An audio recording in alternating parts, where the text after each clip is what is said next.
بالله من الشيطان الرجيم بسم الله الرحمن الرحيم يا أيها الذين آمنوا صلوا عليه وسلموا تسليما اللهم صل على سيدنا وشفيعنا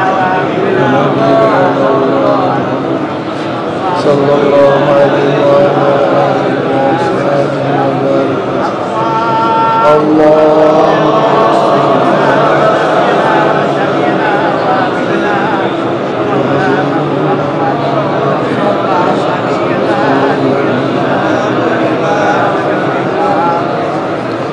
اللهم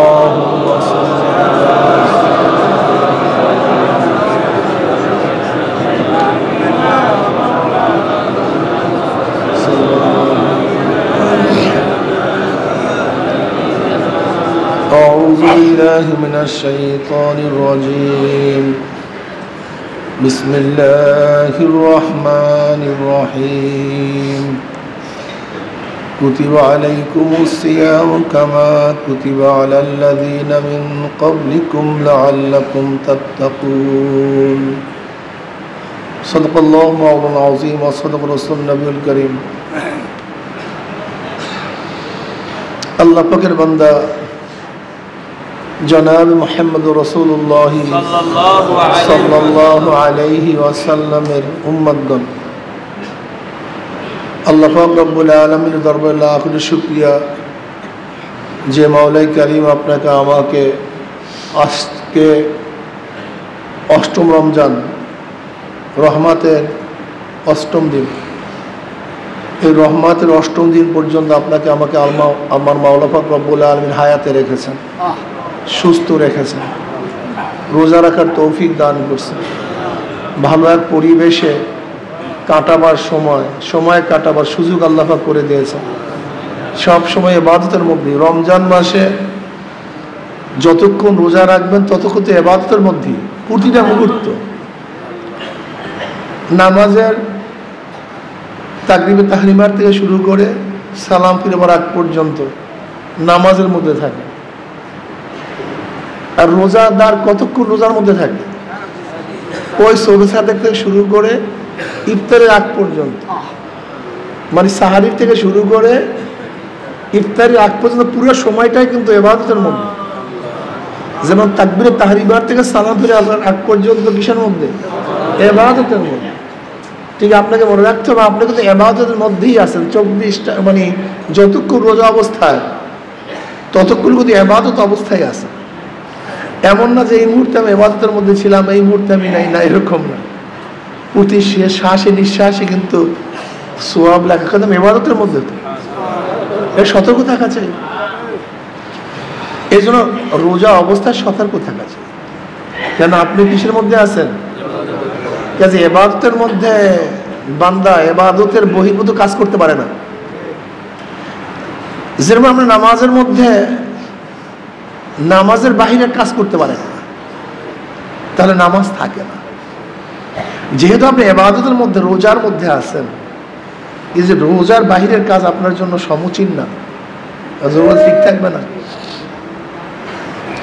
শুধু উপবাস থাকার নাম তো রোজা না চোখের রোজা কানের রোজা জবানের রোজা হাতের রোজা পায়ের রোজা অন্তরের রোজা এটা সিয়াম সাধনা শিক্ষার মাস গঠন করার মাস গঠন আগামী 11 মাস কিভাবে চলবে কিভাবে চক্ষু কিভাবে নাক কিভাবে কান কিভাবে জবান কিভাবে হাতকে আপনি ব্যবহার করবেন এই 11 মাস কিভাবে চলবেন তার প্রশিক্ষণ কোর্স হলো এই রমজান মাস সংযমের মাস সংযতের মাস সাধনার মাস 1 মাস অভ্যাস করব 11 মাস আবার যখন 11 মাস চলতে চলতে দুর্বল হয়ে যাব আবার রমজান মাস আসবে আবারও প্রশিক্ষণ নিয়ে ট্রেনিং কোর্স কমপ্লিট করে আবারও 11 মাসের জন্য প্রস্তুতি গ্রহণ করব এর জন্য ভাই রমজান মাসে খুব সময়টাকে গুরুত্ব দিই মূল্যায়ন করি খাস করে রোজা অবস্থায় ঝগড়া বিবাদ গিবত শিকায়েত খুব সতর্ক থাকি কোনো ব্যক্তির ব্যাপারে আলোচনা করতে গেলে সতর্ক থাকি যে গীবাত না হয়ে যায়। দরকারটা কি? দরকারটা সতর্ক হয়ে যাবে। যদি কারোর বিরুদ্ধে কথা মুখে চলেই আসে, নাউজুবিল্লাহ, এখন বাদ দেন, এর সতর্ক হয়ে যায়। বেহুদা কথা আসতে সতর্ক হয়ে যায়। খাস করে রমজান মাসে পরিবেশকে অনুকূল পরিবেশে থাকার চেষ্টা করি, পরিবেশকে অনুকূলে রাখার চেষ্টা করি। যেমন এটা অনুকূল পরিবেশ, এখানে আলহামদুলিল্লাহ এমন একটা সুন্দর পরিবেশ যেখানে আপনি সবসময় ইবাদতের মধ্যে মগ্ন থাকতে পারেন, গুনার কাজে আপনাকে উৎসাহিত করে না, ঠিক না ভাই? এরকম ভাই যে কোনো জিনিসের পরিবেশের প্রয়োজন। নবী আলাইহিস সালাতু ওয়াস সালাম হেরা পর্বতে কেন গেলেন? তিনি তো ঘরের মধ্যে ইবাদত করতে পারতেন। আবু তাআবুদুল লায়ালি জাওয়াতাল আদাদে নবী আলাইহিস সালাতু ওয়াস সালাম হেরা পর্বতের মধ্যে ইবাদতের মধ্যে কি থাকতেন? মগ্ন থাকতেন। তিনি ঘরের মধ্যেও তো থাকতে পারতেন। পরিবেশের দরকার আছে। এই জন্য তিনি নবী আলাইহিস সালাম ঘর ছেড়ে হেরা গুহায় গিয়ে উঠছেন, সেখানে ইবাদতের মগ্ন থাকতেন। পরিবেশের প্রয়োজন আছে। আপনি আমি কি নবী আলাইহিস সালাতু ওয়াস সালামের মতো সরদার দো আলম সাইয়্যিদুল আম্বিয়া তিনি যদি ইবাদতের জন্য একটা পরিবেশকে নির্ধারণ করতে পারেন, তা আপনারা আমার জন্য কি পরিবেশ নির্ধারণ করার দরকার নাই? এটা কেন বুঝি না? এটা জরুরি, এটা খুবই জরুরি। পরিবেশের দরকার আছে।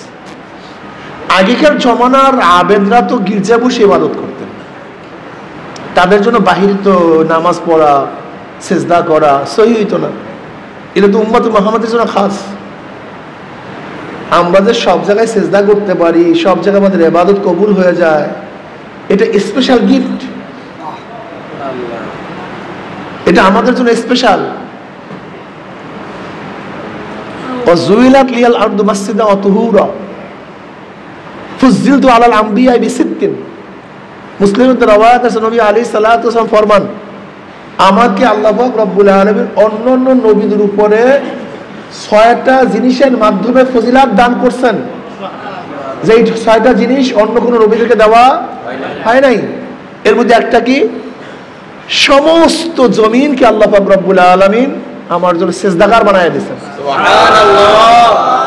জুইলাত লিয়াল আরদু মাসজিদা ওয়া তুহুরা, এবং পবিত্র করার কারণ বানায় দিয়েছেন। এর দ্বারা পবিত্রতা অর্জন করা যায়। এটা অন্য কোনো নবীদের জন্য ছিল না। তাইয়াম্মুমের বিধান অন্য কোনো শরীয়তের মধ্যে ছিল না। মাটির দ্বারা পবিত্র অর্জন করা অন্য কোনো নবীদের বিধান ছিল না। এটা তো আম্মা জান আয়েশা সিদ্দিকা রাদিয়াল্লাহু তাআলা আনহা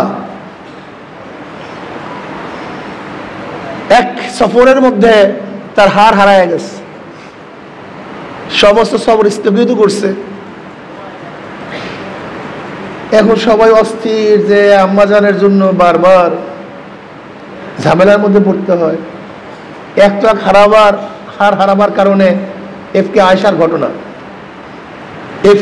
ঘটনা, এইটা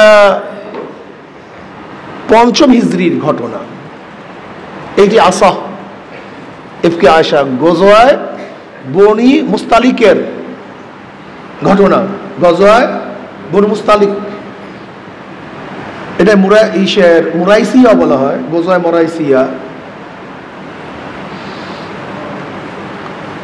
আপনারা জানেন বনি মুস্তালিকের লোকজন এরা কুরাইশদের হালিফ ছিল। কুরাইশদের সাথে তাদের উঠা বসা, যুদ্ধ বিগ্রহ একই সাথে করত। হারিস গজওয়ে মুস্তালিকের যে প্রধান, সে নতুনভাবে নবী আলাইহিস সালাতু ওয়াস সালাম আক্রমণ করার জন্য ষড়যন্ত্র শুরু করছে, আক্রমণ করবে। এটা মুসলমানরা টের পাইছে, সেখানে গুপ্তচর পাঠানো হয়েছে। ঘটনা সত্য। নবী আলাইহিস সালাতু ওয়াস সালাম সাহাবায়ে কেরামদেরকে নিয়ে তাদের উপরে আক্রমণ করার জন্য রওনা করলেন। এটা 5ম হিজরির ঘটনা। সেই যুদ্ধের মধ্যে মুনাফিকরাও ছিল। আব্দুল্লাহ ইবনে উবাই ইবনে সুলুলের মতো মুনাফিক ছিল সেই যুদ্ধের মধ্যে। ওরা যুদ্ধ রওনা করছে যুদ্ধ করার জন্য নয়, বরং গনিমতের মাল অর্জন করার জন্য। মুসলমানরা রওনা করছে, মুসলমানরা তাদের আক্রমণ করছে, আলহামদুলিল্লাহ ফাতাহ হয়ে গেছে, বহুত গনিমতের মাল অর্জিত হয়েছে। জুয়াইরা রাদিয়াল্লাহু তাআলা আনহা অ্যারেস্ট হয়েছেন, নেতার মেয়ে, তার স্বামীও সেখানে মারা গেছে।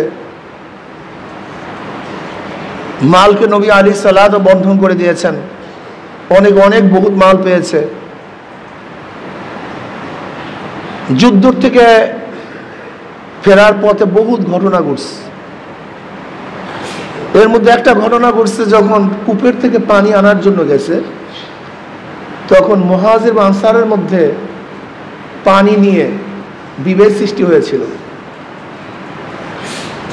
আনসাররা ডাক দিয়েছে, আনসারি ভাইরা কোথায়, তোমরা আসো, তোমার আনসারি ভাইকে সাহায্য করো। মুহাজিররা ডাকছে, মুহাজির ভাই তোমরা কোথায় আসো, মুহাজির ভাইকে সাহায্য করো। উভয়ের মধ্যে বিশাল হট্টগোলের সম্ভাবনা ছিল, মারাত্মক অবস্থা। নবী আলাইহিস সালাতু ওয়াস সালাম বলছেন, এ তো সেই জাহিলি যুগের পচা গান্দা আওয়াজ, গান্দা আওয়াজ। আনসারি ভাই, মুহাজির ভাই, তাদেরকে সাহায্য করো। এরকম হবে কেন? যে অন্যায়কারী তার বিরুদ্ধে আমরা সবাই, যে মাজলুম তার পক্ষে আমরা সবাই, এর মধ্যে হওয়া উচিত। কি কথা ঠিক না? এই গোত্রীয় প্রভাব, এটা তো গান্দা। আমাদের দেখা যায় অনেক সময় আমাদের মধ্যে আলিয়া কমিয়া অমুক তমুক, এই কমিয়া ভাইরা সবাই আসে, আলিয়ার ভাইরা সবাই আসে। এটা কেন? এটা হবে কেন? এই বরিশাল ভাইরা সবাই আসো, এই ঢাকার ভাইরা সবাই আসো, এরকম হবে কেন? হ্যাঁ, এই যে মাহফিলের মধ্যে জায়গা নিয়ে যে সমস্যা হয়, এ তো পচা গান্দার কারণ। সবাই তো মুজাহিদ, সবাই আমার মুসলমান ভাই, সবার অধিকার সমান, সবার অধিকার সমান। কিন্তু এই গান্দা কেন? এই ঢাকায় সবাই এখানে বসো, এই চিটাঙের এখানে বসো, এই গান্দা কেন? এই গান্দার কারণেই তো গজা বনি মুস্তালিকের মধ্যে বিশাল দ্বন্দ্ব সৃষ্টি হয়েছিল, যা মারাত্মক সম্মুখীন হয়েছিল বাজাবাজি। নবী আলাইহিস সালাতু ওয়াস সালাম কোন রকমের আলহামদুলিল্লাহ সমাধান করছেন, কিন্তু দেখলে পরিবেশ ভালো না, পরিবেশ ভালো না। এখন পর্যন্ত মনের মধ্যে ক্ষোভ যায় নাই পুরা। নবী আলাইহিস সালাতু ওয়াস সালাম গোটা দুনিয়ার মধ্যে শ্রেষ্ঠ সমরবিদ ছিলেন, শ্রেষ্ঠ সমরবিদ। তার চেয়ে বড় সমরবিদ যোদ্ধা না দুনিয়াতে আগে ছিল, না তার জমানা ছিল, না পরবর্তী আসবে। এত কৌশলী সমরবিদ তিনি ছিলেন। নবী আলাইহিস সালাতু ওয়াস সালাম দেখতেন পরিবেশ খুব ভালো না, তিনি বললেন সফর শুরু করো। কি শুরু করো? সফর শুরু করো। ওদিকে তো আব্দুল্লাহ ইবনে উবাই ইবনে সুলুল তো আছেই, সে তো সবসময় ফুক মারতেই আছে, কখন চান্স পাওয়া যায় সেই অবস্থায় আছে। এমনকি আব্দুল্লাহ ইবনে উবাই ইবনে সুলুল বলল যে আমি মদিনায় গিয়ে যারা সম্মানিত ব্যক্তি তারা অসম্মানিত, যারা নিচু বংশ তাদেরকে আমরা বের করে দেব। এই আব্দুল্লাহ ইবনে উবাই ইবনে সুলুলের কথার উপরেই কিন্তু সূরাতুল মুনাফিক নাযিল হয়েছে। সূরা মুনাফিকিন এটা তো নাযিল হয়েছে এই আব্দুল্লাহ ইবনে উবাই সুলুলের মন্তব্যের কারণেই।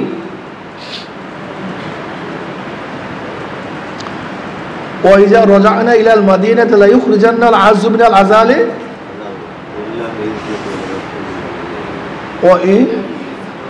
ওয়ালিল্লাহিল ইজ্জাতু ওয়াইজা রাজানা ইলাল মাদিনাতি লা ইখরিজান্নাল আযু মিনাল আযাল।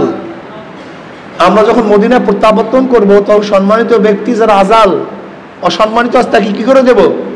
বের করে দেব। অর্থাৎ মুহাজিরদেরকে তারা অসম্মানিত মনে করেছেন, কেন তাদেরকে আনসাররা সাহায্য করছে, সহযোগিতা করছে, এদেরকে বের করে দিব। যাই হোক, ঘটনা বহুত দীর্ঘ। এখানে আব্দুল্লাহ ইবনে উবাই ইবনে সুলুল আনসারদেরকে বলতেছে, তোমরা যাদেরকে যেই সাপকে দুধ কলা খাওয়িয়ে হৃষ্টপুষ্ট করছে, এখন তারাই তোমাকে সবল মানা শুরু করছে, তোমার ধ্বংস মানা শুরু করছে। ওই সেই জাহিলি যুগের পুরান অভ্যাস জাগ্রত করে ফেলছে। এখন তো বুঝেন কাফেলার পরিস্থিতি খুবই খারাপ। নবী আলাইহিস সালাতু ওয়াস সালাম অসময় সফর শুরু করলেন। সাহাবারা বললেন, ইয়া নবী আল্লাহ, এই সময় তো আমরা সফর শুরু করেন না সাধারণত। নবী আলাইহিস সালাতু ওয়াস সালাম কোনো জবাব দিলেন না। তিনি সফর শুরু করলেন। সারা দিন সারা রাত্র সফর আর বন্ধ নাই। পরের দিন এমন সফর শুরু করছে কার কোনো আর হুঁশ নেই। যখন বিশ্রামে গেছেন, কথাবার্তা কখন বলবেন?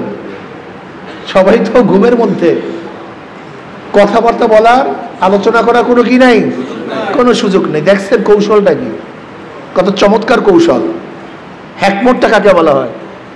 সফর করতে থাকো, রাত্রেও বিশ্রাম নাই, দিনেও চলতে থাকো, চলতে থাকো, চলতে থাকো, চলতে থাকো। আল্লাহ তো বুঝেন তৎক্ষণাৎ সফর, উট ঘোড়া হাটিয়া পায়দল, ওদিকে গনিমতের মাল, কার কোনো হুঁশ নেই। আর যখন বিশ্রামে গেছে, বিশ্রামে যাওয়ার পর সবাই শোটান, একেবারে পুরোপুরি ঘুমায় পড়ছে। আলোচনা করার, পর্যালোচনা করার কোনো সুযোগ নেই। এগুলি কৌশল। সরদার আলম আলাইহিস সালাতু ওয়াস সালাম প্রত্যেকটা কাজের থেকে আমাদেরকে শিখতে হবে। তার প্রত্যেক হারাকাত সাকানা, প্রত্যেকটা কাজ আমাদের জন্য শিক্ষণীয় বিষয় হতে পারে। এরা মানুষ, সাহাবারাও কি মানুষ, এরা তো ভুলের ঊর্ধ্বে নয়। কিন্তু কৌশলে সমাধান করতে হবে। কি করতে হবে? কৌশলে সমাধান করতে হবে। যে সবাই শুয়ে পড়ছে। আপনারা জানেন এই যুদ্ধে যাওয়ার আগে নবী আলাইহিস সালাতু ওয়াস সালাম যুদ্ধে যাওয়ার আগে স্ত্রীদের মধ্যে লটারি করতেন, কোন স্ত্রী তার সাথে যাবে, কোন স্ত্রী তার সাথে যাবে। ওই লটারির মধ্যে আম্মাজান আয়েশা সিদ্দিকা রাদিয়াল্লাহু তাআলার নাম উঠছে, আম্মাজানের নাম উঠছে। আম্মাজান সেই সফরে গেছিলেন। যখন বিরতির পরে আবার সফর শুরু হয়েছে, আম্মাজান রাদিয়াল্লাহু তাআলা আনহা তখন কি ছিলেন? ছোট ছিলেন, হালকা পাতলা ছিলেন। আম্মাজান রাদিয়াল্লাহু তাআলা আনহা তিনি হাজত সারার জন্য দূরে গেছেন। হাজত থেকে ফিরে আসছেন, দেখেন গলার হার নাই, গলার হার নাই। আম্মাজান রাদিয়াল্লাহু তাআলা আনহা হার খোঁজার জন্য গেছেন হাওদার থেকে। ওইদিকে যারা হাওদা উঠাবার দায়িত্ব ছিল তারা তো হাওদা উঠে ফেলাইছে। আম্মাজান যেহেতু নিজেই বর্ণনা করেন, আমি ছোট ছিলাম, হালকা পাতলা ছিলাম, আমাদের খানা কম ছিল, আমাদের শরীর হিনু ছিল, আমাকে যে হাওদা যে উঠাইছে আমি যে তার মধ্যে ছিলাম না, এটা তারা দায়িত্বশীলরা বুঝতে পারেনি। কারণ তারা তো হৃষ্টপুষ্ট, বিশাল শক্তিশালী, ধাম করে উঠে ফেলাইছে। মনে করছে আম্মাজান তো অন্য জায়গায় যাওয়ার কোনো প্রশ্নই আসে না। তৎকালীন সময় পর্দা ফরজ হয়ে গেছে। তৎকালীন সময়, এটা তো পঞ্চম হিজরি ঘটনা, তৎকালীন সময় পর্দা ফরজ হয়ে গেছে। আল্লাহ আল্লাহ কি মুসিবত! আম্মাজান হার পেয়েছেন, আসিয়া দেখেন কাফেলা তো বিদায় হয়ে গেছে। কোথায় যাবে, কিভাবে যাবে? অবস্থা তো খুবই খারাপ। আম্মাজান তো সবচেয়ে বুদ্ধিমত্তা ছিলেন, অনেক বুদ্ধিমান। তিনি চিন্তা করছেন, এখন আমার একা একা যাওয়া তো ঠিক না, আমি রাস্তাও চিনি না, নিশ্চিত যখনই আমাকে পাওয়া যাবে না তখন আমাকে খোঁজার জন্য আসবে, অবশ্যই আসবে। আম্মাজান রাদিয়াল্লাহু তাআলা চাদর বুড়া দিয়ে সেখানে শুয়ে পড়লেন। এমনি বাচ্চা মানুষ, ক্লান্ত সফর, চাদর বুড়া দিয়ে ঘুমায় পড়ছেন, একেবারে পুরোপুরি ঘুম। সাফওয়ান রাদিয়াল্লাহু তাআলা আনহু, তার দায়িত্ব ছিল সবসময় পিছনে। আবেদ লোক ছিলেন, খুব অনেক আবেদ, অনেক দরবেশ লোক ছিলেন। তিনার পিছনে থাকার দুইটা কারণ।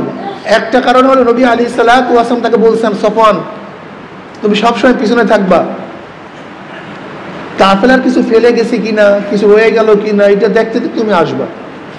অথবা কেউ কেউ বলেন সফওয়ান রাদিয়াল্লাহু তাআলা আনহু তিনি নামাজে দাঁড়ায় যেতেন, নামাজ পড়তেন, নামাজের মধ্যে খুব ভ্যাসক ছিল। অনেক সময় সফর জারি হয়ে যেত, চলা শুরু করতে আসে নামাজের মধ্যে থাকতেন। এই জন্য সে আস্তে আস্তে আসতেন। দরবেশ মানুষ, ঢুলতেন, জিকির করতেন, ইবাদত করতেন, চলতে থাকতেন। এ আরাকা আসে, কান নামে অপবাদ দিচ্ছে। সফওয়ান রাদিয়াল্লাহু তাআলা আনহু তিনি আসছেন, চলতেছেন পিছনে, হঠাৎ দেখেন আম্মা জান আয়েশা সিদ্দিকা রাদিয়াল্লাহু তাআলা, তিনি শুধু বলছেন ইন্না লিল্লাহি ওয়া ইন্না ইলাইহি রাজিউন। আম্মা জান সাথে সাথে তার চেহারাকে আবৃত করে ফেলছেন। সফওয়ান রাদিয়াল্লাহু চিনলেন কিভাবে? কেন আম্মা জান তো ছোট ছিলেন, ছোটবেলায় দেখছেন বহুতবার, অনেকবার দেখছেন আম্মা জানকে। সফওয়ান রাদিয়াল্লাহু তাআলা আনহু উটকে থামালেন, উটের হাঁটুর উপরে পাও রাখলেন, উটকে দাবিয়ে দিলেন, আম্মাজানকে উঠে উঠালেন। সফওয়ান রাদিয়াল্লাহু তাআলা আনহু রশি নিয়ে সামনে সামনে হাঁটতেছেন, চলতেছেন। ওইদিকে যখন সফওয়ান রাদিয়াল্লাহু তাআলা আনহু আম্মাজানকে নিয়ে কাফেলার কাছে বুঝছে, ওদিকে কাফেলার খবর হয়ে গেছে যে আম্মাজান নাই। আম্মাজান রাদিয়াল্লাহু তাআলাকে যখন সফওয়ান রাদিয়াল্লাহু কাফেলার কাছে নিয়ে আসছেন, আব্দুল্লাহ ইবনে উবাই ইবনে সুলুল বলে এর চেয়ে ভালো সুযোগ আর দুনিয়াতে নেই, এর চেয়ে ভালো সুযোগ আর দুনিয়াতে নেই। অপবাদ করা শুরু করছে, আস্তাগফিরুল্লাহ, অপবাদ দেওয়া শুরু করছে। অপবাদের আগুন, এফ মানে অপবাদ, এই অপবাদ দেওয়া শুরু করছে। অপবাদ আস্তে আস্তে ছড়াইতেছে। আমি চিন্তা করলাম ঘটনা রাখি, এরকম অপবাদ আম্মাজানদের উপরে কেন আসছে? আসলে যুগে যুগে হাজারো পবিত্র মহিলাদের উপরে এরকম অপবাদ আসতে পারে, ঘাবড়াইও না। নবী ইউসুফ আলাইহিস সালাতু ওয়াস সালামের অপবাদ আসছে, মারিয়াম আলাইহিস সালাতু ওয়াস সালামের উপরে কথা কয় না, মুসা আলাইহিস সালাতু ওয়াস সালামের উপরে, এরকম আম্মা জানদের উপরে অপবাদ কেন আসছে? কিয়ামত পর্যন্ত সতী সাদী হাজারো আল্লাহর পাগল রমণীদের উপরে বা আল্লাহ পাকের বান্দাদের উপরে কোন অপবাদ যদি আসে, তখন এই সমস্ত ঘটনা মনে করিয়া নিজেকে সান্ত্বনা দিও। আল্লাহ তাদের উপর থেকে আল্লাহ পাক কত প্রেসারে উঠাইছেন আগত কিয়ামত পর্যন্ত সমস্ত উম্মাতদেরকে সান্ত্বনা দেওয়ার জন্য। আস্তে আস্তে ঘটনা সরাইতেছে, রং ওইবারই একটা বাচ্চা হয়েছে কালো। প্রথম শব্দ ছিল কি বলে, বউ শুনছো একটা বাচ্চা হয়েছে এত কালো, বলে বউ শুনছো আর একটা, বলে কি বলে ওই বাচ্চাটা কাউয়া হয়েছে, এখন বাচ্চাই না, এখন হয়ে গেছে কাউয়া। তুমি কথা বুঝো অপবাদ কি জিনিস, রং কি জিনিস, রং সরানো শুরু করছে। আম্মা জান আয়েশা সিদ্দিকা রাদিয়াল্লাহু তাআলা খবরও নাই, তিনি সফরে অসুস্থ হয়ে গেছেন। কি হয়ে গেছেন? অসুস্থ, জ্বর শরীরের মধ্যে, অসুস্থ। আম্মা জান আয়েশা সিদ্দিকা রাদিয়াল্লাহু তাআলা অসুস্থ, তেনার খবর নেই, তেনাকে সেবা শুশ্রূষার মধ্যে সবাই ব্যস্ত। কিন্তু জনাব মুহাম্মদ রাসূলুল্লাহ সাল্লাল্লাহু আলাইহি ওয়াসাল্লামের কান পর্যন্ত অপবাদ পৌঁছে গেছে এবং নবী আলাইহিস সালাতু ওয়াস সালাম আম্মা জানের উপরে সেই আগের যে ভালোবাসা, মুহাব্বত, শফকত, আসা যাওয়া, অসুস্থ হইলে যে স্নেহ মমতা, এইটা দেখা যাচ্ছে না। আম্মা জান চিন্তা করছে ঘটনাটা কি, আগে তো অসুস্থ হইলে আমার কাছে আসতো, আমাকে জিজ্ঞাসা করতো, মাথায় হাত বুলাইয়া দিত, আমার সেবা শুশ্রূষা করতো, এখন আসে না কেন? আম্মাজানের মধ্যে প্রশ্ন, কিন্তু আম্মাজানের কোনো খবরই নাই, কেউ তার কাছে পুষায় নাই। আম্মাজান এত সুস্থ হয়েছে। আম্মাজান রাদিয়াল্লাহু তাআলা হাজত সারার জন্য বাহিরে বের হয়েছেন। উম্মে মিস্তা, এই উম্মে মিস্তা, ভালো হাদিস শুনাইতেস। বুখারী মুসলিম বড়ি বড়ি রওয়ায়াতের মধ্যে হাদিস আছে, কোরআনে পাকের মধ্যে এই ঘটনা মারাত্মক। এগুলো আমাদের সবাই প্রত্যেক মুসলমানের জানা থাকা দরকার। কি এর মধ্যে কত নসিহত, কত উপদেশ, কত জিনিস এর মধ্যে, এগুলো আমাদের সবার জানা উচিত। মুসলিম উম্মাহ সবার জানা উচিত, সবার নখদর্পণ থাকা উচিত, ঠিক না? আম্মাজান রাদিয়াল্লাহু তাআলা কোনো খবরই নেই, তিনি অসুস্থ মানুষ, কিন্তু পেরেশানি যে নবী আলাইহিস সালাতু ওয়াস সালাম আমার সাথে এরকম ব্যবহার করতেছে কেন। আম্মাজান আয়েশা সিদ্দিকা রাদিয়াল্লাহু হাজতে বাড়াইলেন। তৎকালীন সময় তো ঘরের মধ্যে বাথরুম ছিল না, বাথরুমের ব্যবস্থা ছিল অনেক দূরে। উম্মে মিস্তা, হযরত মিস্তা রাদিয়াল্লাহু তাআলা আনহুর আম্মা উম্মে মিস্তা তার সাথে রওনা করছে। উম্মে মিস্তা তো হুসুট খেয়েছে। উম্মে বলে, আল্লাহ মিস্তাকে ধ্বংস করুক, আল্লাহ পাক মিস্তাকে ধ্বংস করুক।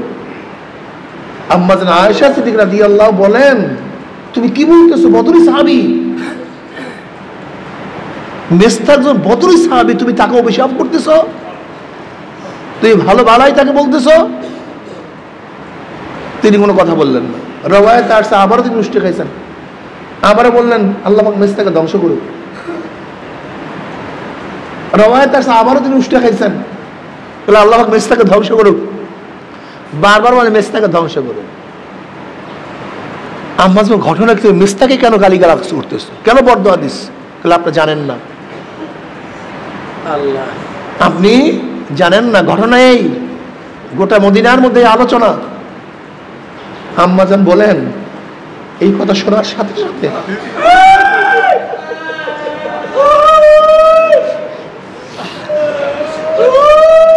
আমার আবারও জ্বর চলে আসছে। এখন আমি অস্থির হয়ে গেছে, আমি সহ্য করতে পারতেছি না।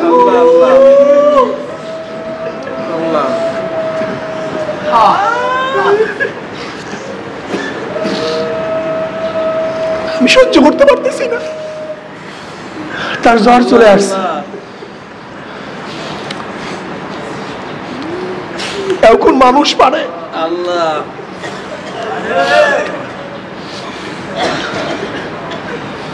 আল্লাহ আল্লাহ।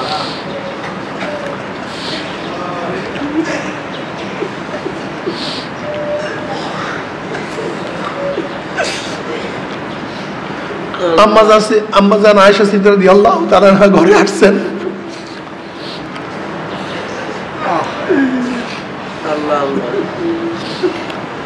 নবী আলাইহিস সালাতু ওয়াস সালাম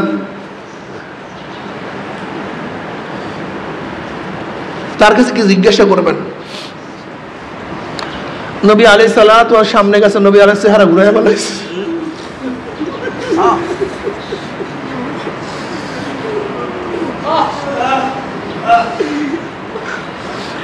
ওই বিচারের কি যে অবস্থা হয়েছিল, আমার নবীর যে কি অবস্থা হয়েছিল।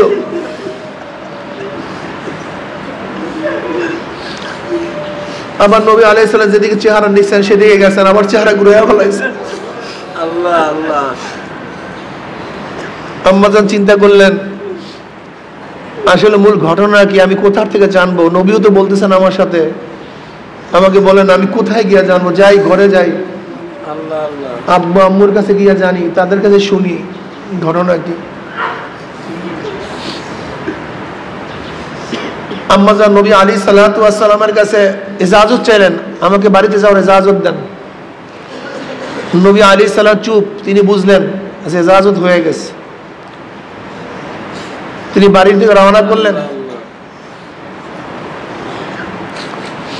গিয়া দেখেন আবু বকর রাদিয়াল্লাহু তাআলা তিনি কাঁদেন আর শুধু কোরআন তেলাওয়াত করেন। আম্মাজান আয়েশা সিদ্দিকা রাদিয়াল্লাহু তাআলার মা উম্মে রুমান তিনিও তো কাঁদতে কাঁদতে অস্থির।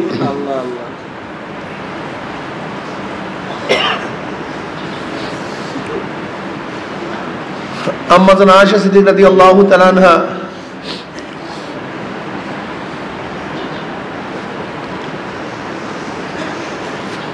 তিনি নিজে রওয়ায়াত করেন, আমি এত কান্না শুরু করছি, কাঁদতে কাঁদতে রাত্রে দিনে আমার কোন সময় আর কান্না থামে নাই। অঝরে শুধু পানি পড়তেছিল। আমি এক ঘরের কর্নারে গিয়া আল্লাহর কাছে দোয়া করা শুরু করলাম, আল্লাহর কাছে বলা শুরু করলাম। ওদিকে নবী আলাইহিস সালাতু ওয়াস সালাম পরামর্শ ডাকলেন সবাইকে।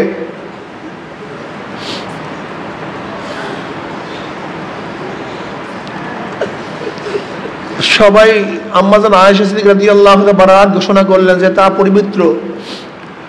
আলী রাদিয়াল্লাহু তাআলাকে ডাকলেন, যেহেতু পরিবারের লোক। আলী রাদিয়াল্লাহু ইয়া নবী আল্লাহ, আপনি এত চিন্তিত কেন, ব্যস্ত কেন? নবী আলাইহিস সালাতু ওয়াস সালাম এত চিন্তিত, এত বেচেন, তা চিন্তাও করা যায় না। এত তিনি চিন্তিত ছিলেন, অস্থির।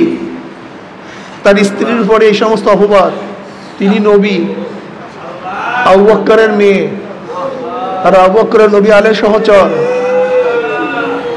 মানে এক জায়গায় তো গ্যাঞ্জাম লাগে না, গ্যাঞ্জাম লাগে সব জায়গায়।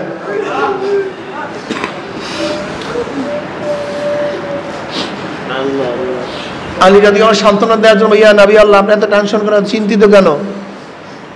আল্লাহ পাক নবী বানাইছেন, আপনার জন্য মেয়ের তো কোনো অভাব নাই, আপনার জন্য কোনো মেয়ের অভাব নাই।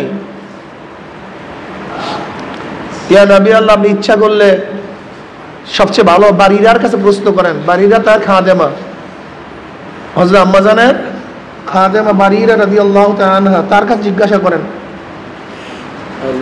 যেহেতু খাদেমরাই বলতে পারবে তার অবস্থা। বারিরা রাদিয়াল্লাহু তাআলাকে ডাকলেন। তিনি বললেন তিনি পুত পবিত্র, তিনি অনেক ভালো।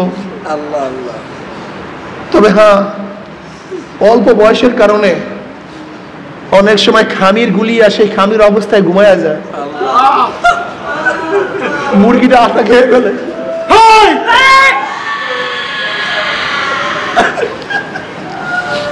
এই বাচ্চার উপরে আল্লাহ নবী আলাইহিস সালাতু ওয়াস সালাম মসজিদে সবাইকে ডাকলেন, মশওয়ারা করলেন। ওমর ইবনে খাত্তাব রাদিয়াল্লাহু তাআলা প্রস্তুত করছেন। যেহেতু আলী রাদিয়াল্লাহু তাআলা বলেছিলেন আপনার স্ত্রীর কোনো অভাব নাই, আপনি ইচ্ছা করলে তাকে তালাক দিয়ে দেন, আপনি এত চিন্তিত কেন?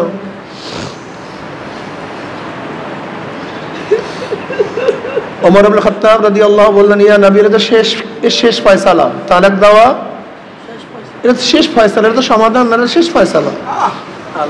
কিন্তু আমার প্রশ্ন হলো, আয়েশার সাথে আপনাকে বিবাহ পড়াইছেটা কে?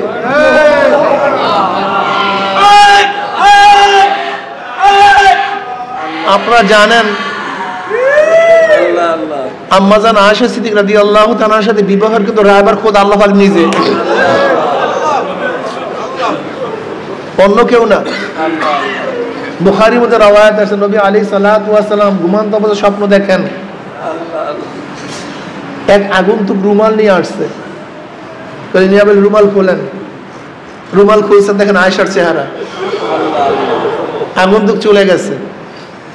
পরের দিন আসছে, ইয়া নবী রুমাল খোলেন, রেশমি রুমাল খুলে দেখে আয়েশার চেহারা। আগন্তুক চলে গেছে। পরের দিন আসছে, রুমাল খোলেন, দেখে আয়েশার চেহারা। এটা আপনার স্ত্রী। নবী আলাইহিস সালাম বললেন, ইন কানা মিনাল্লাহি ইউনজিহি, যদি ফয়সালা আল্লাহর থেকে হয় তা আল্লাহ পাকই ব্যবস্থা করবেন। আয়েশা তো ছোট, এই আমার জন্য কিভাবে হয়? ওদিকে আবু বকর সিদ্দিক রাদিয়াল্লাহু তাআলা আগের থেকে চিন্তা করছেন যে নবী আলাইহিস সালাম স্ত্রী খাদিজাতুল কুবরা আজকে দুনিয়াতে নাই। সাউদা রাদিয়াল্লাহু তাআলা তিনিও বৃদ্ধা, না বৃদ্ধা একেবারে বুড়া হয়ে গেছে। এখন তার বাচ্চাদেরকে আঞ্জাম দেওয়ার মতো কেউ নেই, খেদমত করার কত কেউ নেই। আবু বকর সিদ্দিক রাদিয়াল্লাহু চিন্তা করতেছেন, নবী আলাইহিস সালাতু ওয়াস সালামকে আমার মেয়েকে দেব, কিন্তু আয়েশা তো ছোট। কথাটা বুঝতে পারি। ওইদিকে নবী আলাইহিস সালাতু ওয়াস সালামকে হাদিয়া হিসেবে আম্মাজানকে দেওয়ার জন্য আবু বকর রাদিয়াল্লাহু তাআলা আনহু মাথার মধ্যে ঘুরপাক করতেছে, ওইদিকে আমার মাওলা পাক রব্বুল আলামিন ফয়সালা করে রাখছে। ওমর ইবনে খাত্তাব রাদিয়াল্লাহু আনহু, ইয়া নবী আল্লাহ, আপনার সাথে আয়েশার বিবাহ বন্ধন আবদ্ধ করাইছে কে? নবী আলাইহিস সালাম কোনো জবাব না দিয়ে আঙ্গুল উঠেছেন আসমানের দিকে, ওইদিকে আসমানের দিকে উঠেছেন। ওমর ইবনে খাত্তাব বলছে, ইয়া নবী আল্লাহ, আপনার টেনশন কি, আপনার চিন্তা কি? যেই মাওলাই বিবাহ করাইছে সেই মাওলা তো ফয়সালা দিবে, আপনার তো টেনশন করতেছেন না। নবী আলাইহিস সালাতু ওয়াস সালাম বলেন, ওমর, তুমি আমার সমস্ত চিন্তাকে দূর করে ফেলেছো, আমার কোনো চিন্তা নাই, কোনো টেনশন নাই। আসলেও তো তাই। ওইদিকে এফকে আয়েশার পর থেকে আজ পর্যন্ত ওহী আসছে না। আপনারা জানেন, এফকে আয়েশার ঘটনার পরে নবী আলাইহিস সালাতু ওয়াস সালামের উপর 1 মাস পর্যন্ত ওহী বন্ধ, কোনো ওহী আসে না, জানেও না কিছু। যে সমস্ত বেয়াকুবরা বলেন নবী আলাইহিস সালাতু ওয়াস সালাম গায়েব জানেন, আমি বেয়াকুবদেরকে বলবো, যদি নবী গায়েবই জানতেন তো এফকে আয়েশার ঘটনা তো নবী আগেই বলতেন কোনটা ঠিক কোনটা অঠিক। এত টেনশন করতেন কেন? হ্যাঁ, এই বেয়াকুবদের মাথার মধ্যে কোন গোল ঢুকছে তা আমি বুঝি না।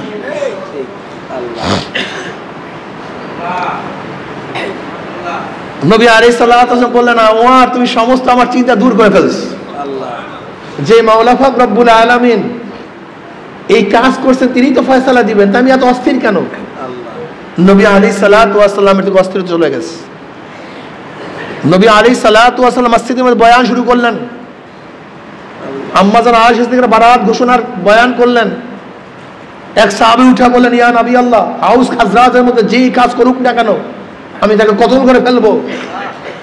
ওইদিকে তাদের মধ্যে গোত্রীয় আবার গ্যাঞ্জাম শুরু হয়ে গেছে। গোত্রীয় আউস খাজরাজ। নবী আলাইহিস সালাতু ওয়াস সালাম সমাধান করলেন, উভয়ে চলে গেলেন। এবার নবী আলাইহিস সালাতু ওয়াস সালাম আম্মা জান আয়েশা সিদ্দিকা রাদিয়াল্লাহু তাআলা আনহার ঘরে গেলেন। নবী আলাইহিস সালাতু ওয়াস সালাম দরজা নক করলেন। গোটা মাখলুকাতের শ্রেষ্ঠ ব্যক্তিত্ব আবু বকর রাদিয়াল্লাহু তাআলা দরজার সামনে হাজির। উম্মে রুমান দরজা খুললেন। আম্মা জান আয়েশা সিদ্দিকা রাদিয়াল্লাহু তাআলা আনহাকে ডাকলেন, বললেন, আয়েশা, যদি তুমি অপরাধী হয়ে থাকো তাহলে আল্লাহর কাছে তওবা করো, আল্লাহ পাক তোমার তওবাকে কবুল করবেন। আর ঘটনা কি তুমি সত্য সত্য বলো।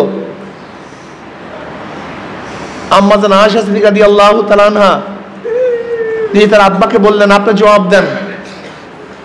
আবু বকর রাদিয়াল্লাহু বললেন, আমি কি জবাব দেব, ঘটনা তোমার। এবার আম্মা জান বললেন তার মাকে, উম্মে রুমানকে, আপনি জবাব দেন। বলে, আমি কি জবাব দেব।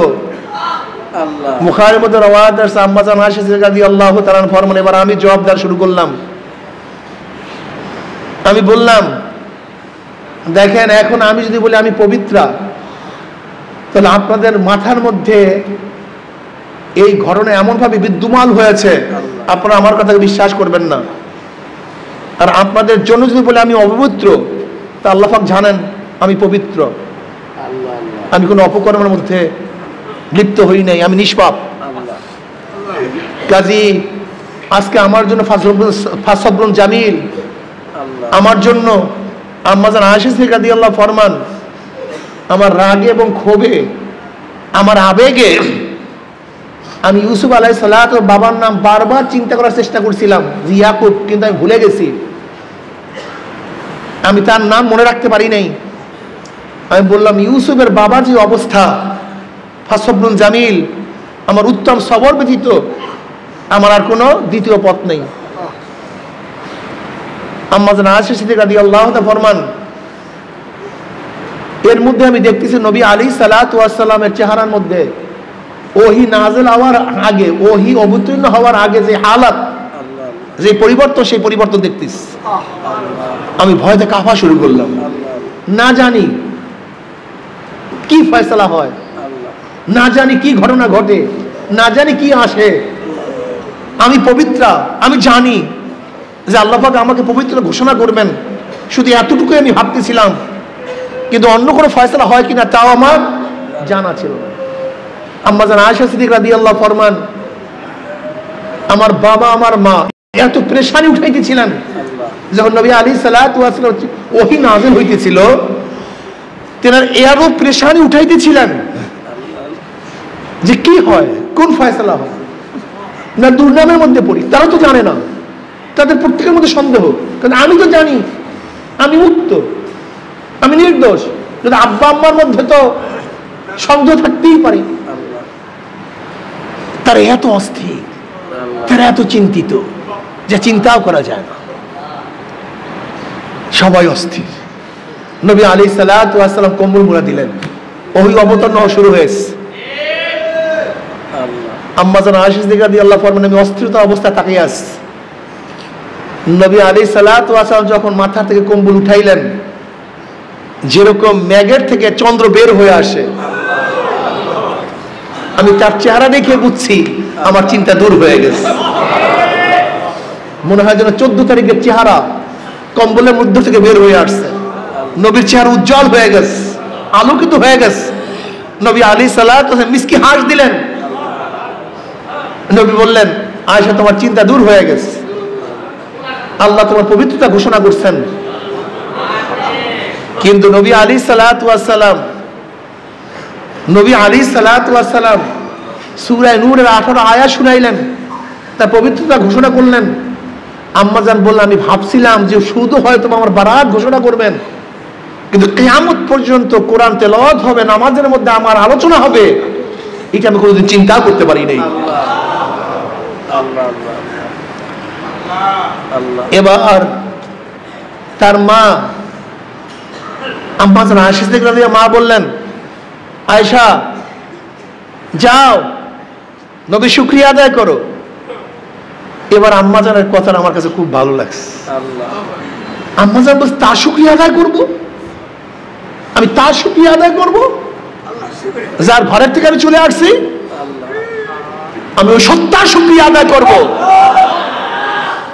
যে আমাকে পবিত্রতা ঘোষণা করেছে। আমি তার শুকরিয়া আদায় করব। এটা মোহাব্বত, ভালোবাসা। যে আপনি কেন সন্দেহ করলেন? আপনি তো জানেন তিনি নবী সত্ত্বেও আম্মা জানের স্বামী। কি কথা ঠিক না? আর আম্মা জান নবীর স্ত্রী হওয়া সত্ত্বেও তিনি তার প্রিয়া, প্রেমাস্পদ, তার প্রিয়া। কি কথা ঠিক না? কাজে অভিমানের কথা আসতেই পারে। আমি তার শক্তি আদায় করবো, আমি ওই সত্তা শক্তি আদায় করব যে আমাকে পবিত্রতা ঘোষণা করেছে। এরপরে নবী আলাইহিস সালাতু ওয়াস সালাম মসজিদে ডাকলেন, এই আয়াত শুনাইলেন। আপনারা জানেন 3 জন মুসলমানও এফকে আয়েশার ঘটনা জড়িত হয়ে গেছেন। হাসান বিন সাবিত রাদিয়াল্লাহু তাআলা আনহু, যিনি বড় কবি ছিলেন, মিস্তাহ রাদিয়াল্লাহু তাআলা আনহু, যিনি বদরি সাহাবী ছিলেন, এবং হামনা বিনতে জাহাশ, যিনি জায়নাব রাদিয়াল্লাহু তাআলা আনহার বোন ছিলেন, তিনিও লিপ্ত হয়ে গেছিলেন এই ঘটনায়। এরপরে কিসাসের আয়াত নাযিল হয়েছে, তওবাদের আয়াত নাযিল হয়েছে, তাদেরকে এনে দৌড়া মারা হলো। দেখেন আম্মা জান আয়েশা সিদ্দিকা রাদিয়াল্লাহু তাআলা আনহা তেনার হার হারাবার কারণে আল্লাহ পাক রব্বুল আলামিন বহুত আয়াত নাযিল করছে, কিসাসের আয়াত নাযিল করছে, হুকুম নাযিল করছে, তওবাদের হুকুম নাযিল করছে। ঠিক ওই হার হারাবার কারণে তাই ওমর আয়াত নাযিল হয়ে গেছে। এজন্য উসাইদ ইবনে হুযায়র রাদিয়াল্লাহু তাআলা, উসাইদ ইবনে হুযায়র রাদিয়াল্লাহু তাআলা আনহু এবং আব্বাদ ইবনে বেশ রাদিয়াল্লাহু তাআলা আনহু, আব্বাদ ইবনে বেশ এবং উসাইদ ইবনে হুযায়র রাদিয়াল্লাহু আনহুমা অনেক জলিলকদার সাহাবী ছিলেন। এই দুইজন একবার ওই হাদিস বর্ণনা করছি, উসাইদ ইবনে হুযায়র এবং আব্বাদ ইবনে বেশ রাদিয়াল্লাহু তাআলা আনহু যখন নবী আলাইহিস সালাত দরবার থেকে রাত্রে নামছেন, অন্ধকার, দেখে সামনে আলো, সামনে বুখারীর মধ্যে রওয়ায়াত আছে, তারা সামনে চলতেছে, আলো তাদের সাথে চলতেছে। যখন তারা এক জায়গায় গিয়ে দুই দিকে ভাগ হয়ে গেছে, আলো কি হয়ে গেছে? ভাগ হয়ে গেছে। একটা বাড়ি পর্যন্ত আলো তাদেরকে পৌঁছায় দিয়ে আসছে। এটা কারামত। এটা কি কারামত? নবীদের জন্য মুজিজা আর ওলিদের জন্য কারামত। উসাইদ ইবনে হুযাইর রাদিয়াল্লাহু তাআলা একদিন কোরআন তেলাওয়াত করতেছিলেন, হঠাৎ করে তার ঘোড়া লাফালাফি শুরু করছে, খন করে লাফালাফি শুরু করছে। বুখারীর মধ্যে রওয়ায়াত আছে। তিনি কোরআন তেলাওয়াত বন্ধ করলেন, ঘোড়াও থেমে গেছে। আবার তিনি কোরআন তেলাওয়াত শুরু করলেন, আবার ঘোড়া খন করে লাফালাফি শুরু করছে। তিনি আবার কোরআন তেলাওয়াত থামায় দিলেন, আবারও তিনি কোরআন তেলাওয়াত শুরু করলেন, ঘোড়া লাফালাফি শুরু করছে। উসাইদ ইবনে হুযাইর রাদিয়াল্লাহু বাচ্চা ছিল ঘোড়ার কাছে, তিনি বাচ্চার ধ্বংসের সংখ্যা করে তার বাচ্চাকে নিয়ে আসছেন, কোরআন তেলাওয়াত বন্ধ করে। হঠাৎ বাহিনী বের হয়েছেন, দেখেন আকাশের মধ্যে মেঘের মধ্যে হঠাৎ করে তার মধ্যে থেকে আলো বের হয়ে গেছে। তিনি তাকাইলেন, ঘরে চলে আসছেন। পরের দিন নবী আলাইহিস সালাতু ওয়াস সালামের কাছে গিয়ে এই ঘটনা বললেন। নবী আলাইহিস সালাতু ওয়াস সালাম বলেন, উসাইদ তুমি কেন তেলাওয়াত করলে না, কেন তেলাওয়াত করলে না, কেন তেলাওয়াত করলে না? তোমার তেলাওয়াতের আওয়াজে ফেরেশতা চলে আসছে। তুমি সকালবেলা পর্যন্ত কোরআন তেলাওয়াত করতা, তাহলে মানুষ ফেরেশতা দেখতে পারতো। তুমি কেন কোরআন তেলাওয়াত করলে না? উসাইদ ইবনে হুযাইর রাদিয়াল্লাহু তাআলা অনেক বুজুর্গ সাহাবী ছিলেন। উসাইদ ইবনে হুযাইর রাদিয়াল্লাহু বললেন যে তোমার পরিবার এমন এক পরিবার, আম্মা জান আয়েশা সিদ্দিকা রাদিয়াল্লাহু তাআলাকে খেতাব করে বললেন, যে কোনো সংকটে পড়লে আল্লাহ পাক রব্বুল আলামিন আমাদের জন্য অনেক বিধান নাযিল করে দেন, অনেক খাইরিয়াত তার মধ্যে রাখেন, অনেক উত্তমতা রাখেন। একবার হাড় খুয়াবার কারণে বহুত ঘটনা নাযিল হয়েছে। আবার একবার হাড় যখন চলে গেছে, সাহাবারা সবাই অস্থির, সফর কেন শুরু করে না? আম্মা জানের জন্য কেন সাম? আবু বকর রাদিয়াল্লাহু খুব ক্ষিপ্ত হয়ে গেছে, ঢুকছে হুজরার মধ্যে, গিয়া দেখে নবী আলাইহিস সালাতু আম্মা জানের রানের উপরে মাথা দিয়ে আরাম করতেছেন। এখন নবী আলাইহিস সালাম আরাম করতেছেন আম্মা জানের কোলের উপরে, না? এখন কথাও জোরে বলতে পারে না। আবু বকর সিদ্দিক রাদিয়াল্লাহু তাআলা তিনি কোমরের মধ্যে খোঁচা মারছেন। কার? আম্মা জানের। বুঝেন না, তুমি এরকম করতে আসো, তোমার কারণে আজকে পুরো কাফেলা সবাই হয়ে গেছে, খোঁচা মারছে। আম্মা জান কি করবেন? তার তো হার পায় না, কথা ঠিক না? ওদিক উজুর পানি নেই, সাহাবাদের কাছে নামাজ রক্ত হয়ে গেছে, পানি নাই, কি করবে? এর মধ্যে কোরআনের মধ্যে তাইয়ুমের আয়াত নাযিল হয়ে গেছে। তখন উসাইদ ইবনে হুযাইর রাদিয়াল্লাহু ফরমান, তোমাদের যে কোনো ঘটনার কারণে আল্লাহ পাক আমাদের উপর কল্যাণ নাযিল করেন, কল্যাণ অবতীর্ণ করেন। আম্মা জান আয়েশা সিদ্দিকা রাদিয়াল্লাহু তাআলা আনহা যখন সফর রওনা করলেন, উঠাইলেন, দেখেন উটের নিচেই তার হাড় পড়া আছে। হে আমার বন্ধুরা, সাহাবায়ে কেরাম রিদওয়ানুল্লাহি তাআলা আলাইহিম আজমাইন এত সাধনা করছেন, এত কষ্ট করছেন এই দ্বীনের জন্য, ইসলামের জন্য। তুমি আমি সেই ইসলামের জন্য কি করি, কি ত্যাগ করি, কতটুকু ত্যাগ করি? আসলে ত্যাগ ছাড়া হয় না রে পাগল, ত্যাগ ছাড়া কিছুই হয় না। ত্যাগের মধ্যে মজা। মা বাচ্চাকে প্রসাদ করতে গিয়ে ত্যাগ করে, মজা পায়। একটা বীজ তার অঙ্কুরের জন্য ত্যাগ করে, মজা পায়। বাবাগুলি সন্তানদেরকে ভালো রাখার জন্য কত ত্যাগ করে না? ঘাম ঝরতে থাকে, ঘাম শরীরের মধ্যে কত কষ্ট। বাচ্চাদেরকে যখন খানা দেয় মজা পায়, ত্যাগের মধ্যে মজা। ঠিক মাওলার পাগলরা মাওলার জন্য যখন ত্যাগ করে তারা মজা পায়। ত্যাগী হই, বুগি না। দেখেন সবার মান মর্যাদা কিন্তু এক না। সবার হালাত কিন্তু এক না, সবার অবস্থান কিন্তু এক না। কামাইয়ের জায়গা, যে যত পারেন কামাই করেন, অন্যের দিকে তাকায় না। আপনি কামাই করতে থাকেন, কামাই করতে থাকেন, কামাইয়ের জায়গা। সবার মান, সব ছাত্র ভর্তি আর সবার মান কিন্তু এক না। সব সাহাবী সবাই মান এক না, সবাই ওলি সবাই মান এক না। সবই পাথর, কিন্তু সমস্ত পাথরের মান কিন্তু এক না। সব চরমুনায় মুজাহিদ, সব চরমুনায় মুজাহিদের মান কিন্তু এক না। সবই চক্ষু, সব চক্ষুর মান এক না। সবই জবান, সমস্ত জবানের মান কিন্তু এক না। সবই হাত, সমস্ত হাতের মান এক না, নাকি? সবই অন্তর, সমস্ত অন্তরের মান কিন্তু এক না। এই জন্য নিজের দিকে খেয়াল করো, আমি কি, আমি কতদূর অগ্রসর হলাম। পথিক সামনে পথ অনেক, পিছনের দিকে তাকাইলে মনে হয় অনেক দিক অগ্রসর হয়েছে, সামনের দিকে অগ্রসর, সামনের দিকে তাকাইলে মনে হয় মোটেও অগ্রসর হইতে পারি নাই। এই পথের মধ্যে বহুত ভাঙ্গা আছে, এই পথের মধ্যে বহুত কাটা আছে, এই পথের মধ্যে বহুত বহুত কষ্ট, বহু সাধনা।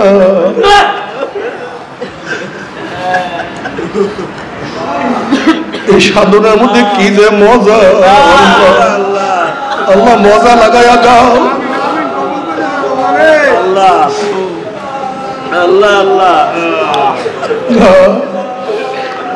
আল্লাহ তুমি কবুল করিয়া না। তুমি কি দেখো না বেলাল হাবশী রাদিয়াল্লাহু তাআলা আনহু কত সাধনা করছে। আল্লাহ আল্লাহ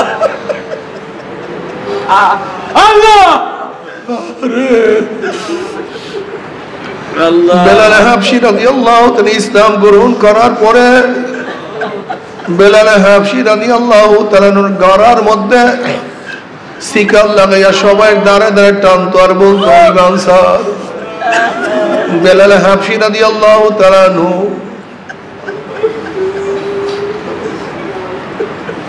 ঈমান আনার পরে আল্লাহ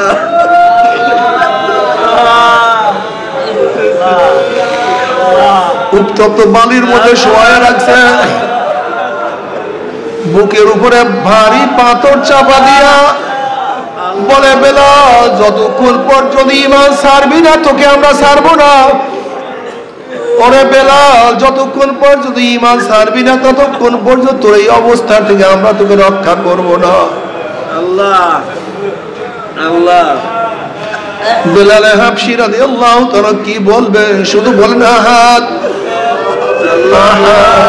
আহাদ, আমার আল্লাহ আমার আল্লাহ আল্লাহ। হযরত আবু বকর সিদ্দিক রাদিয়াল্লাহু তাআলা অবস্থা দেখিয়া সহ্য করতে পারলেন না। বেলাল হাবশী রাদিয়াল্লাহু তাআলার মালিকের নাম ছিল উমাইয়া ইবনে খালদ। এই উমাইয়া ইবনে খালদের থেকে আবু বকর সিদ্দিক রাদিয়াল্লাহু তাআলা বেলাল হাবশী রাদিয়াল্লাহু তাআলাকে খরিদ করলেন, তাকে আজাদ করিয়ে দিলেন। বেলাল হাবশী রাদিয়াল্লাহু তাআলাকে ঘোড়ার পিছনে বান্ধিয়া মরুভূমির মধ্যে টান দিয়ে আছে।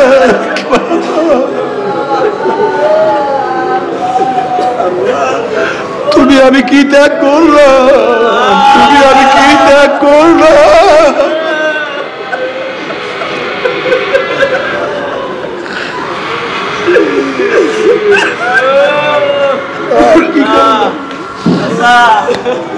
আল্লাহ আল্লাহ।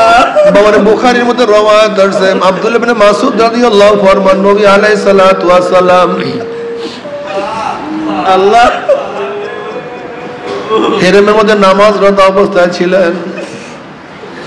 আল্লাহ আবু জাহেল বসা, আবু জাহেল বলতে আছে মুহাম্মদ যখন সিজদার মধ্যে যাবে আল্লাহ ওই সেজদা অবস্থা অমুক গোত্রের পচা নারী বুড়ি তার মাথার উপরে কে চাপাই দিতে পারবা? ওই মজলিসের মধ্যে উকবা ইবনে মুহিত, উকবা ইবনে মুহিত নামে বেঈমান, ওই নরাদম বেঈমান কমবক্ত কপাল পোড়া উকবা ইবনে মুহিত বলছে আমি এই কাজ করতে পারবো? আল্লাহ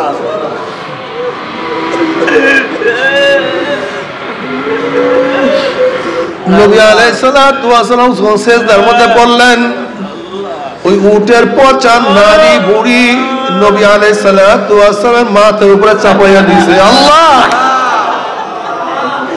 আল্লাহ আল্লাহ আল্লাহ নবী আলাইহিস সালাতু ওয়াস সালাম মাথা তুলতে পারেন না। আব্দুল্লাহ মাসউদ রাদিয়াল্লাহু ফরমান, আমি নবীকে সাহায্য করব এরকম ক্ষমতা আমার ছিল না। আল্লাহ কে যেন ফাতেমা রাদিয়াল্লাহু আনহাকে খবর দিছে। ফাতেমা রাদিয়াল্লাহু আনহা ছোট বাচ্চা, আসিয়া দেখে বাবা উটের নারী বুড়ির নিচে চাপা পড়া অবস্থা, মাথা তুলতে পারে না। ফাতেমা রাদিয়াল্লাহু আনহা কোন রকম কষ্ট করিয়া উটের নারী বুড়ি তার মাথার দিয়ে সরাইয়া ফেলাইছে। নবী আলাইহিস সালাতু ওয়াস সালাম বললেন, আল্লাহুম্মা আল্লাহুম্মা আলাইকা আল্লাহুম্মা আলাইকা কুরাইশ, আল্লাহ তুমি কুরাইশের বিরুদ্ধে ব্যবস্থা গ্রহণ করো। নবী আলাইহিস সালাতু ওয়াস সালাম দোয়া করা শুরু করলেন, আল্লাহ আবু জাহালকে, উতবা ইবনে রবিয়াকে, শায়বা ইবনে রবিয়াকে, উবাই ইবনে খালকে, উকবা ইবনে মুহিতকে আল্লাহ তুমি তাদেরকে ধ্বংস করো। রাবি বলেন 7 জনের নাম বলছেন, 1 জনের নামে ভুলে গেছি। ওই সত্তার কসম যার হাতের মধ্যে আমার জীবন, আল্লাহ আমি বদরের ময়দানে দেখছি যাদের বিরুদ্ধে আমার নবী বদদুয়া করছে প্রত্যেকের লাশ একটা কূপের কাছে পড়িয়া আছে, একটা শয়তানও বাঁচতে পারে না। আল্লাহ হে নবীর উম্মতেরা, যদি আমার নবী মাওলাকে পাওয়ার জন্য এত কষ্ট করতে পারে, আল্লাহ ও নবীর উম্মতেরা তুমি আমি কি কষ্ট করলাম,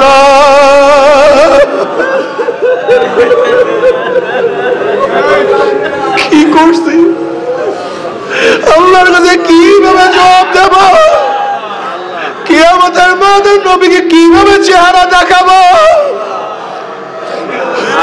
চেহারা তার কাছে। আল্লাহ আল্লাহ আল্লাহ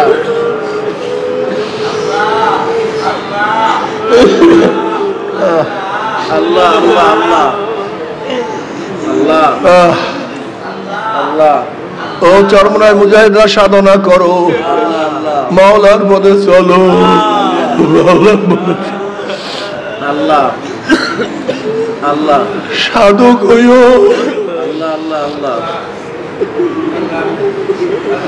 আল্লাহ আল্লাহ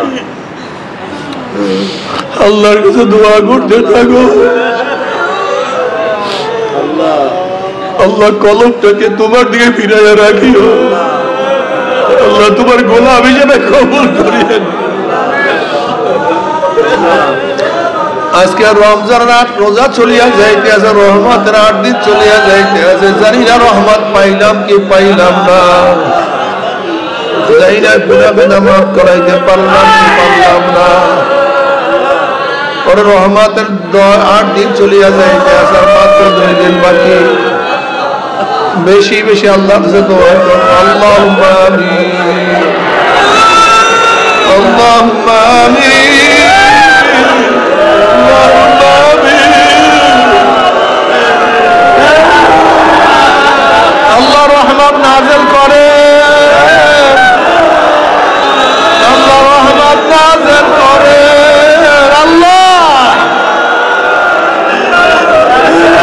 আমাদের সবার উপর রহমত নাযিল করে, আল্লাহ সবার উপর রহমত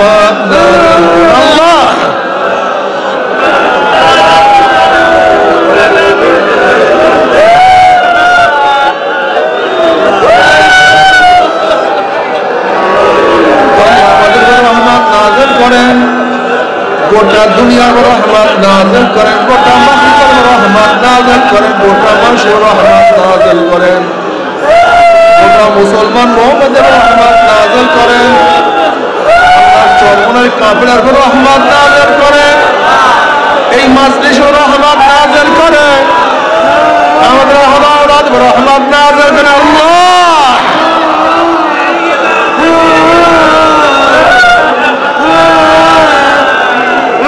আল্লাহ সব আপনারা সবর তাকলাম দয়া করে মায়া করে কবুল করিয়েন আল্লাহ।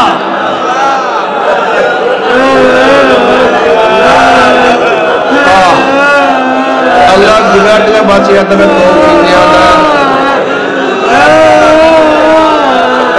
আল্লাহ, গুনাহ থেকে বাঁচিয়ে দেবেন, তৌফিক দিয়ে দেন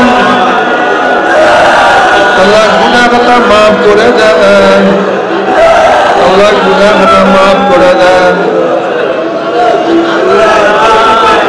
আল্লাহ, আমাদের জেহেন শক্তি বাড়াইয়া দেন, সহি ইলম অর্জনের তৌফিক দিয়ে দেন, সহি আমল করার তৌফিক দিয়ে দেন